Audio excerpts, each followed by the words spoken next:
Oh, hello. Is it that time already? I was reading a book. Do you remember when people used to read books in the old days?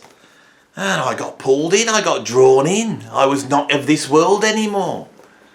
You know, it's not like being on Wikipedia and the computer keeps telling you that something's popped up on Facebook you gotta look at, you know, or there's something on Instagram that's interesting.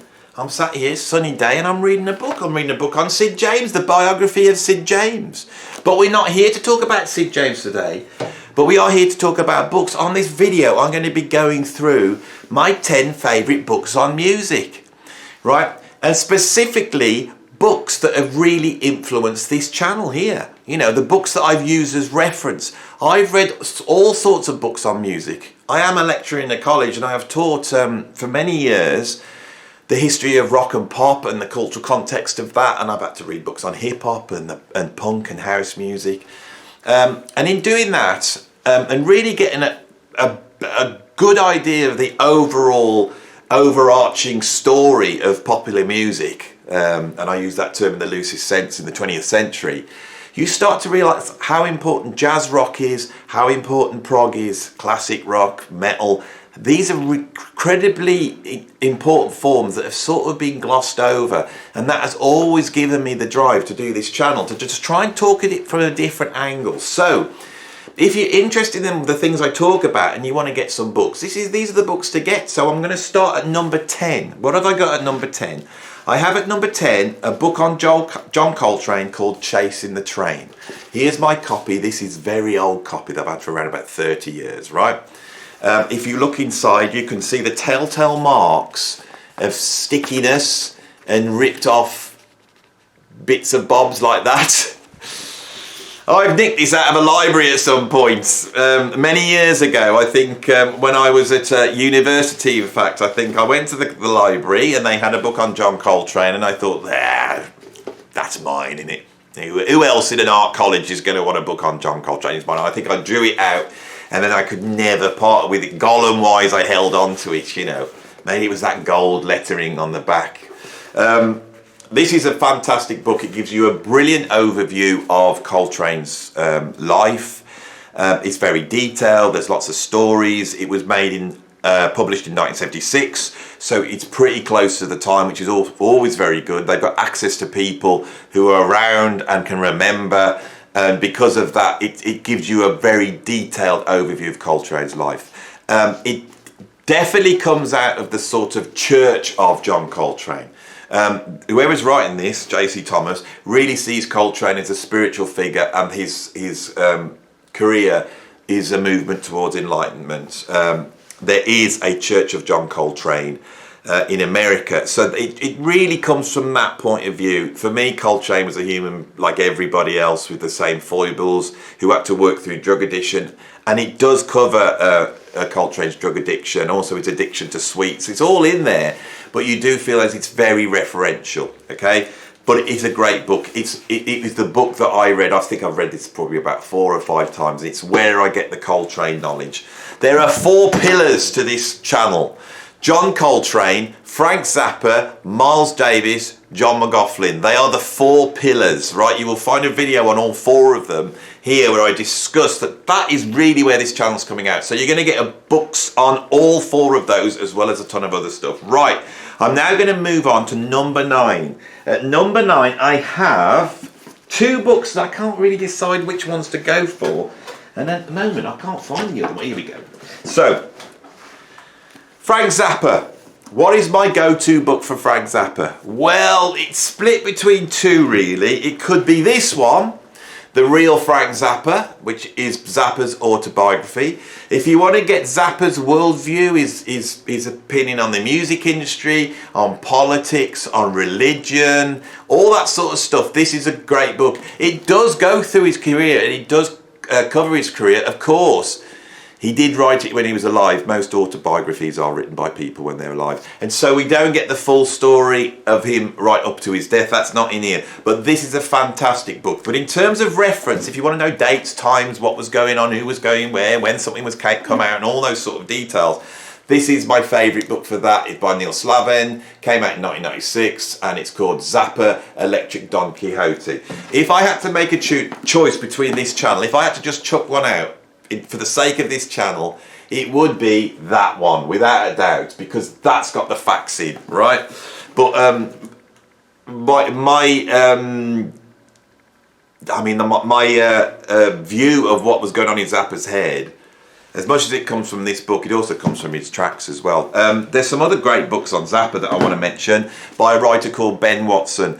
Ben Watson wrote a pretty esoteric, weighty tome in the early 90s called The Negative, or probably the late 90s actually, called The Negative Dialectics of Poodle Play. It's a fantastic book that takes the Zappa's aesthetic outlook and compares it to the thoughts of the philosopher Theodore Adorno, apparently a philosopher that Zappa knew nothing about. And Zappa enjoyed the unrelated links between Adorno's theories and his, and it's a fantastic read. It takes Adorno's interpretation, where Ben Watson is allowed to interpret Zappa in ways that weren't conceived by Zappa in the first place, which is a very interesting idea in art and music, and something that's influenced me. Ben Watson has also done a really good comprehensive walk through Zappa's albums. It's a lot less esoteric and a lot more factual, and that's very good. So check the Ben Watsons out. But for me, if I was picking one, it would be Electric Don Quixote by Neil Slavin. So we are at number 9, so I'm now moving to number 8. So we need a Miles Davis book. This list is not on in any particular order. It's just 10 books. They're all fantastic. None of them are better than anybody else. Right, so the definitive book on Miles Davis was written by Ian Carr. I think he wrote it, around about 1980. I've lost my copy. Ian Carr was a jazz musician, emerged in the 60s, and he moved towards fusion. He's a trumpet player, and he moved towards a fusion, which was very similar to what Miles was doing. Apparently he wasn't influenced by Miles, but he was drawn to Miles, Bitches Brewing and Silent Way era, because he was doing very similar. And when he started to check that stuff out, he became really interested in what Miles was doing. And as a musician, it's one of the great books on jazz, is Ian Carr's Miles Davis book. And I nearly went for that one. I read that many years, but the one I read over and over again is this one. Miles, the Autobiography, obviously written by Miles when he was alive as well. You'll see a trend there. And also with Quincy Troupe, who was a guy that was around when Miles went through his dark period in the 70s, I think, and was supplying with him with all sorts of drugs and stuff. What we get on here is Miles's voice. And Miles does not paint himself in a good light. If you want to know why he beat up his wives, why he took all those drugs, all that stuff is in here. When this book came out, it was pretty controversial at the time. I think a character like this now, regardless of what he's done for music, and he is probably in the top 4 most important musicians in modern history, I don't know whether, if this came out now, he would get the Ike Turner treatment and completely be cancelled off the face of the earth. It's a compelling but disturbing read. He doesn't pull any punches, so and that makes it unputdownable. It's a fantastic book, Miles Davis, The Autobiography. That's what I've got at number 8. All right, we need a good overview of jazz, right? You need a book which just gives you the overall picture of jazz history. But you can see I've got a couple of books here. I mean, look at this one here. This is a monumental book here. And this has been very useful. The Virgin Encyclopedia of Jazz. Look at that, that's a doorstop, isn't it? That's great. Got a whole ton of books on jazz. And I love stuff like this. Look at this one. This is a beautiful book on jazz. This is jazz photography. It's not just about facts. It's about aesthetics, When you open this up and you start to look at these incredible pictures, you get a feeling of what jazz is. This is fantastic. Look at this, beautiful. Women in jazz, they played such an important part, never get mentioned, and look at that. Incredible. Who the hell is that? Odetta and Barbara Carroll. Oh, and look at this. The greatest living, improvising jazz musician on the planet right now. Probably the greatest musician alive right now. You're looking at him. the great Sonny Rollins. So I've got a ton of books, right, and I love them. So probably more books on jazz than any other subject, right? So what book am I going to go for? Right, I can't find my copy. The book I'm going to go for is just simply called Jazz, and it's by a writer called Joachim-Ernst. This is an incredible book. Originally written, I think, in the late 70s. Not too sure, so I can't look it up in my book because I haven't got it. It's been updated, but what you get here is the view of jazz history pre-1980s, right? The narrative around jazz changed, right? This came through the writings of Stanley Crouch, and it came through the sort of aesthetic vision of Wynton Marsalis. This is the sort of conservatism that I push against. It's the idea of seeing jazz history entirely through the lens of identity politics and seeing it as a black art form which is about the struggle of black people in America, right? Of course, you see how I have to counter what I say. We have to watch what we say. Of course, that's a very big factor, right? But when you read this book, you feel that it tells a story of jazz emerging in America. It's a product of all sorts of things. Afro-Americans play a huge part in its creation, and a central part, but all the way through they're opening their arms to everything else. That's what jazz does. Jazz is fusion. Jazz is fusion. When I talk about fusion, all jazz is fusion. And it opens the doors and it gives this gift out. And by the 1930s, you got musicians like Stefan Grappelli, you got musicians like Django Reinhardt making high-level jazz as great as any jazz has ever made, and it spreads out. And this guy is not scared to cover Keith Jarrett, Jan Garbrett, John McLaughlin, Chick Corea. It's in there. Now, the other narrative that emerged with Stanley Crouch and Wynton Marsalis, that whole sort of conservative narrative, that was embodied in the documentary series by Ken Burns, which I absolutely love. I think it's incredible achievement, but it's not right. And so if you really want to get another viewpoint, get Jazz by Joachim-Ernst, you know, because it really gives you, I think, a much truer picture of jazz, and it opens its arms to all the forms that have come out of it. And it's an absolutely incredible book. So that's what I've got at number 7, is my go-to definitive history of jazz, which is Jazz by Joachim-Ernst. I keep saying it because you might want to go and check it out. And with a pronunciation like that, you're going to have to write all sorts of things into the internet. I'll probably put a link down below of the books with links to somewhere you can have a look at them at least. So, what about if you want to know about the history of progressive rock, right? There's a ton of books out there. Because I come from the world of neo-prog, I am in touch with a lot of writers who have documented progressive rock from that point of view. A lot of guys that write for websites, prog groups, I know that. And I think at some point I'd love to open the doors of this channel to these people and maybe get some interviews with some of the writers where they can talk about what they know. I think this is something that could be very interesting to do. But what I wanted here was just what is my bog standard go-to book for progressive rock, and it is this one. You can see it's very well thumbed. It is The Music Is All That Matters by Paul Stump. Right, now we're going to come to Paul Stump in a minute, right, because there's another book he wrote which is gets criticised a little bit, but I like Paul Stump's writing, right? Paul Stump is not a details guy. He's not just going to sit there and just go through the history and tell you what happened. And for that, sometimes he can go a little bit off track, details-wise. But in terms of describing the cultural context of the music, it's absolutely brilliant. If we open this book up and go to the contents at the beginning, the first chapter here is called Duffel Coats from Outer Space, Bohemia, Art Schools and Pop. And here he describes how it emerges in the UK out of that sort of college-educated, middle-class, white male English world, right? It explains it so well. And you'll hear that I have explained that on this channel and how important it is. You know, the accommodation of other forms of music, primarily Afro-American roots, blues, folk music forms, by white, educated, middle-class people, is the story of rock and jazz, fusion and prog. It's that story. If you were to point the finger of cultural appropriation to the early 60s, rock, jazz, funk, all those things would disappear off the face of the earth, right? And I think Paul Stump, for me, has been very good in alerting me to that counter-narrative in this book.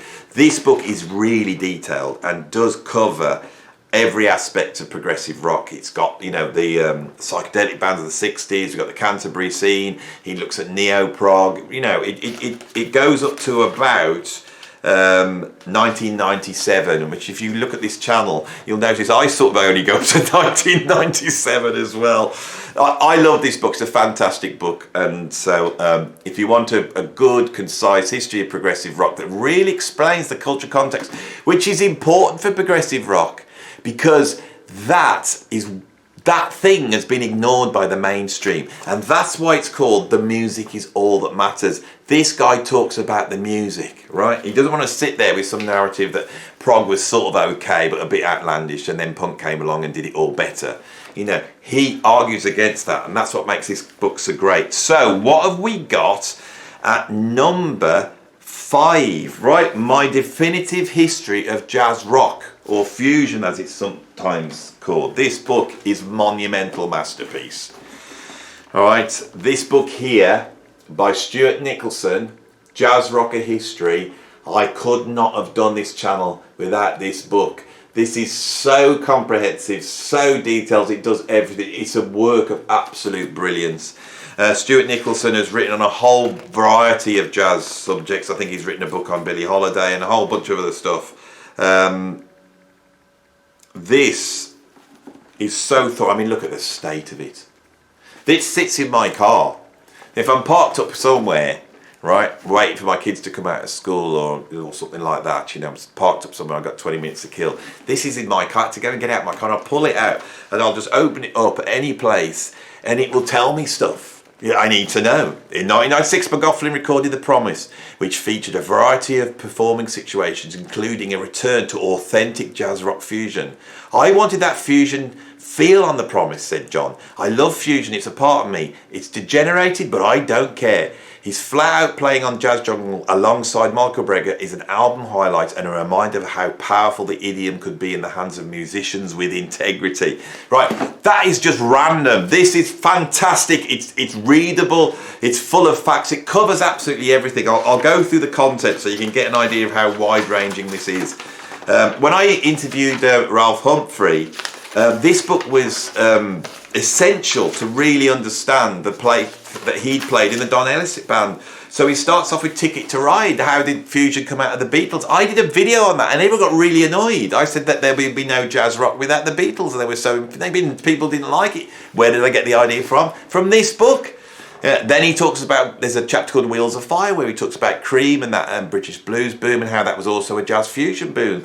Then we get the American scenes, Free Spirits. We get things like Blood, Sweat and Tears. And he starts talking about Miles Davis and his work. You know, this is an incredible book that runs right up to M-Bass and all that stuff right at the end. You know, it's really good and goes up to 1997. I cannot tell you how great this book is. The detail is incredible. Essential jazz rock albums. There's just page after page of essential jazz rock albums.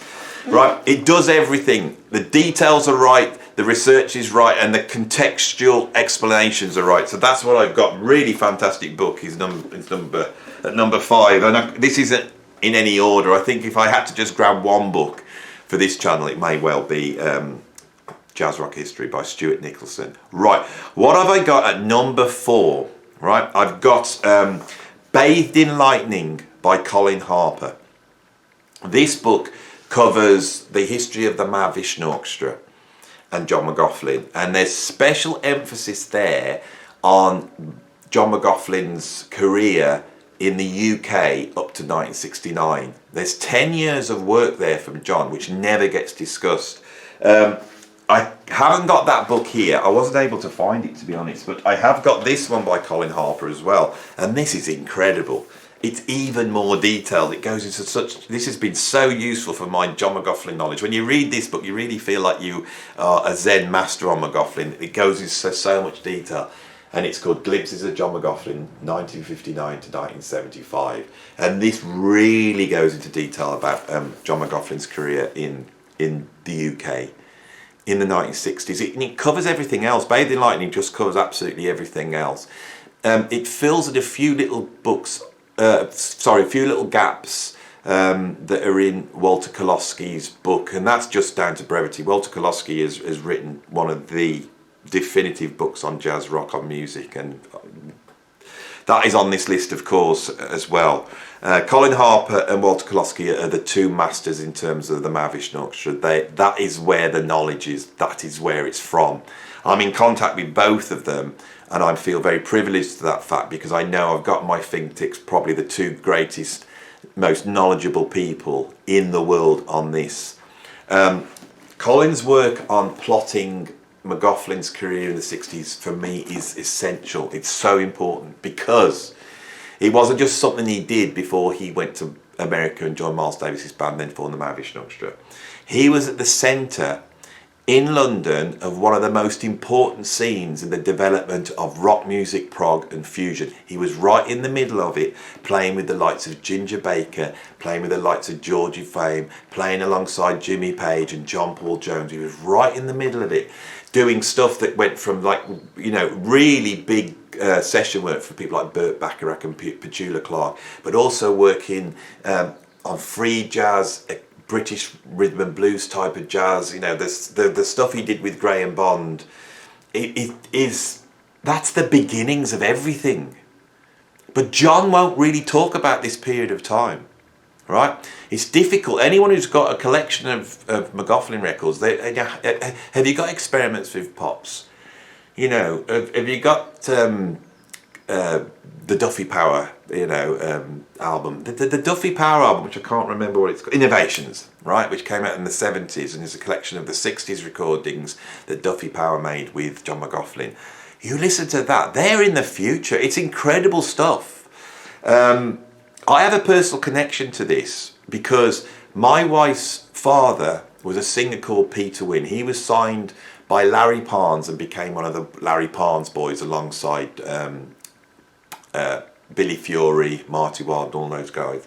And he was taken out on tour with Eddie Crocken and Gene Vincent. My father-in-law, whose father-in-law sadly died a couple of years back, had encyclopedic knowledge of what was going on in the UK at the beginning of everything, right?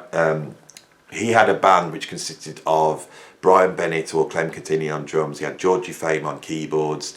He got Licorice Locking from the Shadows on bass, and Big Jim Sullivan on guitar. Big Jim Sullivan was sharing sessions with John McLaughlin at that time. My mother-in-law, who met Pete around about that time in the 60s, her best friend was Duffy Power, and can remember people like Ginger Baker being around at that time. So I've got a personal connection to this. Also, when I joined Robert Plant's band in the late 90s, that was through a guy I know called Kevin Gammon, who I'd love to get on this channel.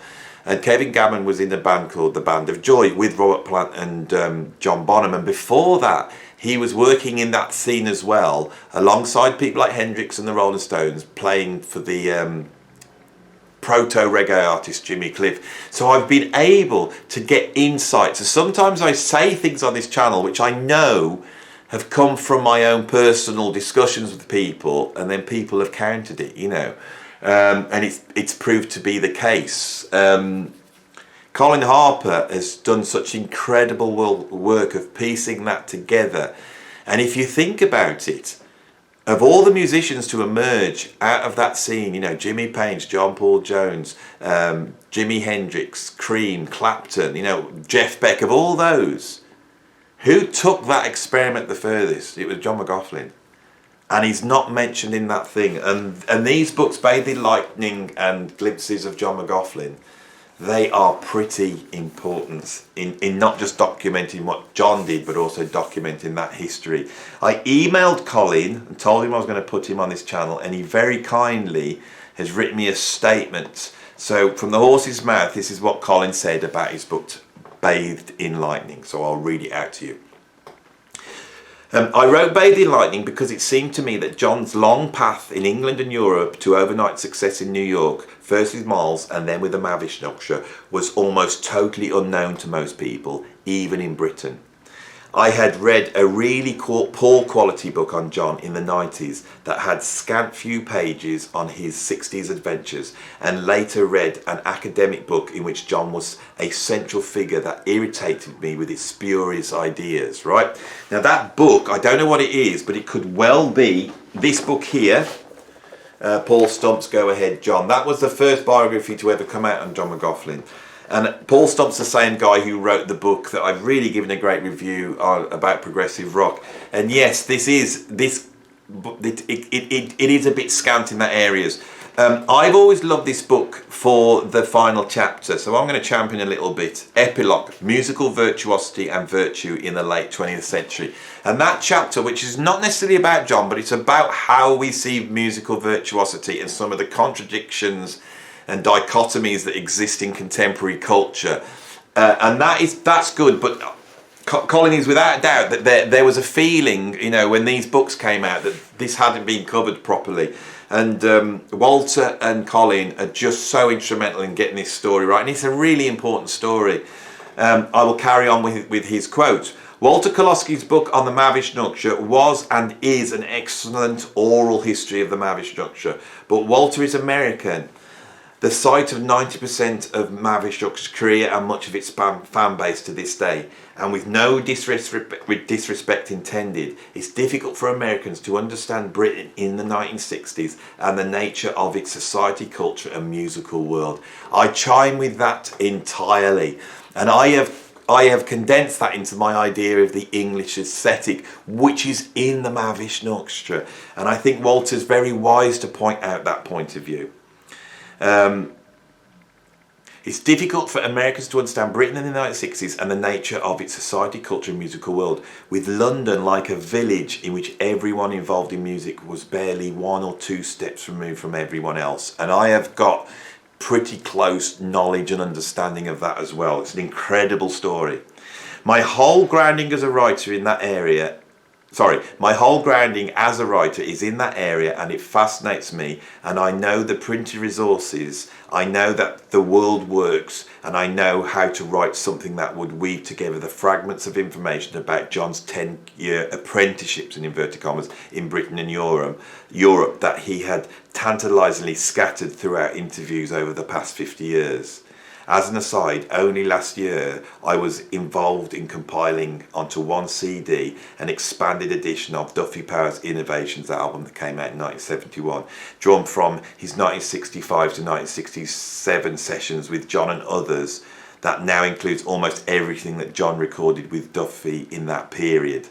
That is incredible stuff, and if you're an essential if you want the essential John McLaughlin, that work with Duffy Power is where it starts. Duffy gets a name check on Extrapolation on the first album, and Extrapolation is the thing that sort of sums up what he was doing in the UK at that time, and then opens the door to what he's about to do in America. And in that respect, it's possibly one of the most important British jazz albums in history. In fact, can you name a more important British jazz album than Extrapolation? Right. And no one likes to discuss this. So thanks, Colin, for that book. I will put a link in so you can go and buy Bathed in Lightning right now. Go and buy it and get this one as well. This is incredible. There's stuff in here. Look at John. This is John in 1959 at the beginning of his career. Have you ever seen that photograph ever before? Look at that. There's John. How old is he there? So he's born in 1942. So he is like 17 years old. Right, if that's not tantalising enough, click on the link below and go and get Bathed in Lightning and glimpses of John McLaughlin right now. You deserve it and you will not regret it. Shall we carry on to what I've got now at number 2? Right, as I mentioned many a time, because I like to boast about it, I've already mentioned this already, I did play for the rock god that is Robert Plant. I was in his band Priory O'Brien from 1997-98 through to the beginnings of early 2001. before that, I was a huge Led Zeppelin fan, and as a kid, I read those books like Hammer of the Gods, which really describes all the salacious and wonderful, you know, rock and roll stories that now you get cancelled if you told them, and that all work around Robert. When I played with Robert, I started to realise that was all a bit scandalous and over the top. There is one writer that has got it actually right, that deals with the facts and really explains the importance of this monumental band. And this is a guy that I met over 20 years ago when I was playing with Robert, and it's a guy called Dave Lewis. He's written a ton of incredible books on Led Zeppelin, and I'm going to pull out two here and I'm going to put them both in. The first one is Led Zeppelin, A Celebration. There we go, right? And the second one is Led Zeppelin, The Tight But Loose Files, Celebration 2. I think I was involved in the writing of this one, I'm not too sure, but I was actually heavily involved in the writing of this one. I've actually been involved in 3 books, so I'm not just picking it because I was involved. The unauthorised biography by Paul Rees on Robert Plant, I was extensively interviewed for that. This one here, Robert Plant, Led Zeppelin, Jimmy Page, and the solo years, I was extensively involved in the writing of this. In fact, if you thumb your way to the chapter on Pryor O'Brien, right, this is pretty much what I said. John Randy Edwards says, I think Robert liked the Monty Python film as the character gets mistaken for the Messiah when he just is a normal bloke. There's a quote directly for me, and then I turn it over, and it's another one. I think one of his leaders was Monsieur Le Plantard. They're talking about the leader of the Priory of Zion here. And then the next chapter, Edwards, I was teaching it with Kevin Gammon at Kidderminster College on the music course. Every single, every other paragraph is a quote from me. You know, I should have got some royalties for this one. I'll sling that one over there. Dave Lewis, a proper writer. You know, he is the man. He really is. As I've opened this, I've found a whole ton of stuff that's stuck inside. That's quite exciting. So, shall we have a delve into here? This one's great. That's a really great. This is the pocket version, the big version of this. I'm just going to delve into this one. Here we go. Yes, I'm in. There I am. You open it up, and if we just zoom in there, you can see me there. I'm in a book. Look, Mom. I'm in a book. Can you see me there, looking young? Have a nice smile with my arms around my mates. Yeah, these are fantastic books. Really easy to read, and if you're into Zeppelin, they are essential. Look at that photo. That there is a scan of a set list that I own. It's somewhere in here, which is a set list that Robert wrote. That's my set list. Priory set list written by the singer. Oh, this is like going down memory lane for me. Dave, what a guy. He has spent his whole life documenting this band. You know, he loved them from day one, and he put his head down. He set up a fanzine called Tight But Loose that started off as just like photocopied papers.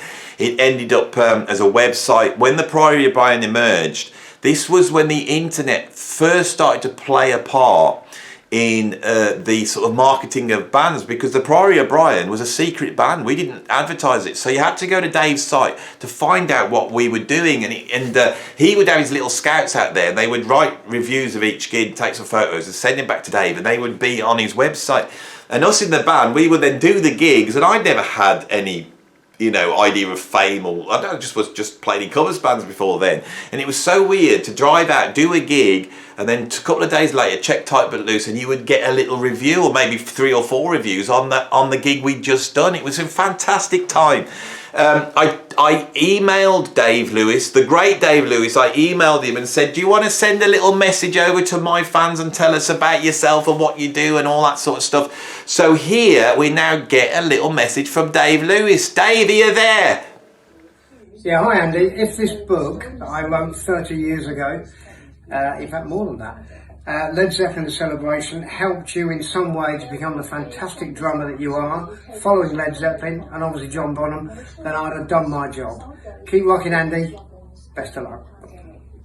Thank you, Dave, for that. That was fantastic, wasn't it? I've always wanted to do that on this channel. I've been dying to be able to do that. You know, like I'm on the telly and I can sort of, you know, dial into somewhere. You know, obviously he didn't do that live. He filmed that another time, right? So we get into number one, aren't we? Right. This book, right? I cannot find. Because when books are important, like the jazz rock that's in my car, I'll stick them in the car, I'll stick them under the bed. If I'm going on holiday, I stick them on holiday. I've looked everywhere for this book. It's number one. When I thought, right, I'm going to do a book on, you know, music books, this was like number one. It's first I'm going to definitely talk about that. And it is the book Power, Passion and Beauty by Walter Kolosky, right? When you're into the Mahavishnu Orchestra, this is a mythical band. You know, I've been listening to them for nearly 40 years, trying to pick information for little jazz encyclopedias. You know, if I went into a shop and there was an encyclopedia on jazz and it had a paragraph on the Mahavishnu Orchestra, I bought that book. I first saw John McLaughlin in the Observer's Book of Jazz, which was a little pocket thing that came out, and you get the Observer's Book of Butterflies, the Observer's Book of Firearms, the Observer's Book of Sexually Transmitted Diseases, and they brought this little series of books out, and they had one on jazz. And I can remember I'd heard the name John McLaughlin, I'd seen it mentioned in my friend's book on guitarists, and I can remember thumbing my way through and seeing a photograph of John stood there with Jerry Goodman in the background, looking like the best hippie I'd ever seen, playing a double neck with his white suit on, big smile on his face. I thought, whoa, I've got to get this back. So 40 years we were trying to pull information together from various sources. This book came out by Paul Stump, and this was like the first book, and this was incredible. I remember, oh my God, I read this. Like I say, I'm a fan of this book. Contextually, he puts some arguments together which I've used on this channel, you know, and that's the marginalisation of John McLaughlin and why he hasn't been treated with the respect he has for an actual giant. He hasn't. In terms of actually telling the story, it's not right. Walter Kolosky is like the biggest Mahavishnu Orchestra fan in the world. And when you read his book, not only is it just packed full of information, absolutely packed full, but you also sense the joy of being a Mahavishnu fan. It's like I'm reading it and going, well, this is me. And that joy, and it's written from a perspective of sort of his interest permeating into this music. And he gets to meet these guys, he interviews them. And it's not just, I interviewed Billy Cobham for this. You get the sense he's going, oh my God, I've interviewed Billy Cobham. Oh my God, this is going on. He really tackles the issue of them falling out with each other. That's all in there.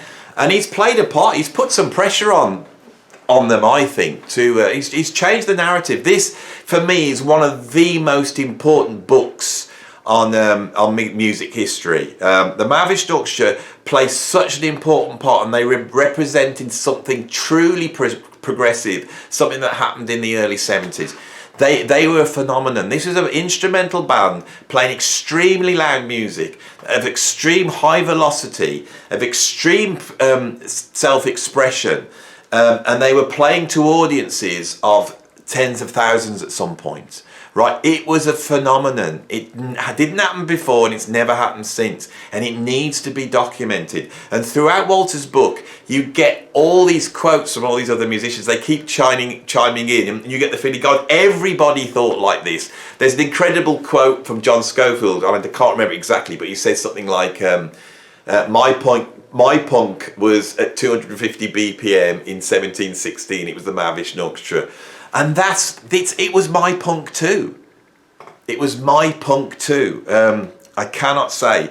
Both of Colin Harper's books and Walter's books are essential. Walter's also done a brilliant track breakdown, and he's been on a mission to try and track down the details of every single gig that the Mahavishnu Orchestra did. That band gigged. They gigged in gigs, hundreds and hundreds of gigs a year for a very short period of time.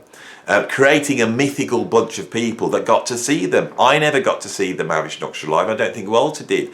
People on my channel went, oh yeah, I saw the Mahavishnu in '73. It's an incredible thing. Oh my God, you know, this is like, and that feeling about the Mahavishnu Orchestra, the specialness is embodied in this book. It really is. It's got the subtitle, The Greatest Band of All Time, or something like that. I can't quite remember because I haven't got it here. Absolutely brilliant. Right, now, I'm now going to send a message to Walter. Walter's going to appear in a minute. And the eagle-eyed of you, just to prove I did have a copy of the book, if you look right in the background, he has got on his wall loads of pictures of different people holding up the book. And you will see a picture of me. I'm dressed like this, white shirt, pretty similar, and I'm holding up the book in my garden. Right, and keep a beady eye out for that. I'm in that room with Walter. So, Walter of the Air, have you got anything to say to my fans of you and the Mahavishnu Orchestra and fans of this channel? What an honor to be named to Andy's top 10 list. A dream come true. I wrote Power, Passion, and Beauty 18 years ago, and to think it's still relevant today makes me very proud. I've updated that book for those of you who read ebooks with tons of new information. I have a new Mahavishnu project due out, hopefully within the year, and I'm also hopeful that'll make a future top 10 list. So again, thank you, Andy, and to you and to your listeners and viewers, I wish you power, passion, and beauty. So thanks, Walter, for that. I've got to be honest, I really enjoyed this video. I hope you picked up on that. It was really interesting talking about this. There's a whole other ton of books. You know, as I was going through this, I thought, I never mentioned the Jacko book and Bill McCarthy. That's an essential book. So I'm going to come back to this. But in terms of this channel and my own personal interest, this isn't ranked. It's not saying they're the best of the world. These are the ones that are really important to me. I want to show you one more book before you go. There's no way I could have put this on the list, but it's very special. And it's called Get Your Kicks on the A456. And it was written by the late John Coombe, right? This book discusses the music history of my town in great detail, right? I think I get a very little mention at the back somewhere for my being a Kidderminster born and bred lad, and for my input in the band with Robert. I think that's in here. I'm just seeing if there was a second book that came out and sort of covered the music history sort of 1980s, 1990s on. But this, believe it or not, has been an essential book. I didn't want to put it on the list because in terms of interest to the wider audience out there, I don't know how much it's got. If you're interested in Led Zeppelin, this is a really interesting book, you know. If I go in, all right, then we start to look at it, okay. There's John Coombe. I met John Coombe a couple of times. There he is. There's a little message from him. He died sadly a few years ago. This town and this area, the Midlands, it plays its own little part in music history, and in a number of different ways. Obviously, the whole Led Zeppelin thing comes out of this town, but you've also had people like Jess Roden, Bronco, which are a band that signed on Ireland with my mate Kevin Gammon and Robbie Blunt on guitar. Robbie Blunt ended up in Robert's band later on. You've got people like Clifford T. Ward. We've got bands like the Tornadoes with their hit record Telstar. All that's this coming out of this little band. And they had lots of venues here, so they were on the circuit. So you had all sorts of bands like the Rolling Stones and Eric Clapton. They would come and play at this place. Now, the first person from this area to get a record deal, a major label deal, and get stuff released across the world, really, is my father-in-law, right? Peter Wynn, and I've mentioned him earlier. And he gets a bit of a mention here. And at some point, I'm going to talk about Pete. There's Pete. That is my kid's grandfather, Peter Wynn. I mentioned him there. And there's a press photograph of him. Mid-60s, I think, taken by EMI. There's another picture of him. There, good old Pete. He died a couple of years ago. But this guy was right in the centre of it. One of the greatest voices to ever come out of the UK, without a doubt. Didn't quite make it. He was right in the middle of it. He was touring with Gene Vincent and Eddie Cochran. He nearly got in the car with Gene Vincent and Eddie Cochran that killed Eddie Cochran. He was right there at the beginning of rock and roll and the beginnings of that history. And that personal connection I've got, you may have felt that coming through this channel, right? I've got a lot of friends from that period, and so it's been lovely to actually be able to talk about Pete. And if there's an interest, I would love, you know, it's a shame he's gone, because he was such a charismatic guy. He was a proper pop star. You know, he really was. Even at the age of 80, when you met him, you knew you were in the room with someone with a lot of charisma. Anyway, I hope you've enjoyed that. What else have we got? I found these bits of paper here. What the hell's these? I don't think it's anything, is it? Oh, no, don't worry about that. When I get these books out, things drop out. Passes and all sorts of stuff drop out from my time on the fringes of the music world. Anyway, this is 45 minutes long, so I'm going to finish up there. I hope you enjoyed this video. If you liked it, you need to like it. If you want to subscribe. If you want to see more like this, hit the notification bell. And if you want to support me in what I'm doing and see a whole ton of new content, right, then go and click on my Patreon and go and register yourself there and go and pay some money. I enjoyed that. And I'm afraid all of you that waited for the rant at the end, I'm not in the mood. I'm in quite a serious mood today. I think all these books, shall we pick them all up? All these books, having these books near me instead of records, I think all these lovely books here, right? These lovely books, right? And I'm gonna, in fact, if I hold this round here like this, if you can get that one there, I need that one the other way round. You never know, I might not have to do a thumbnail. If I could sit there like that, right, I can get a thumbnail off it. And if not, I'm going to pose and I'll pull it off. I'm going to use this as a thumbnail for it. So I'm going to do this now. So when I try and pull a thumbnail off my videos, I'm always going like this, because I'm talking. So I'm going to try and look a bit cooler so I can pull the thumbnail off. So there is a little bit of, you know, postmodernism meta going on, because I don't think any other YouTube would show you how the thumbnail's being made. But here's the thumbnail right now.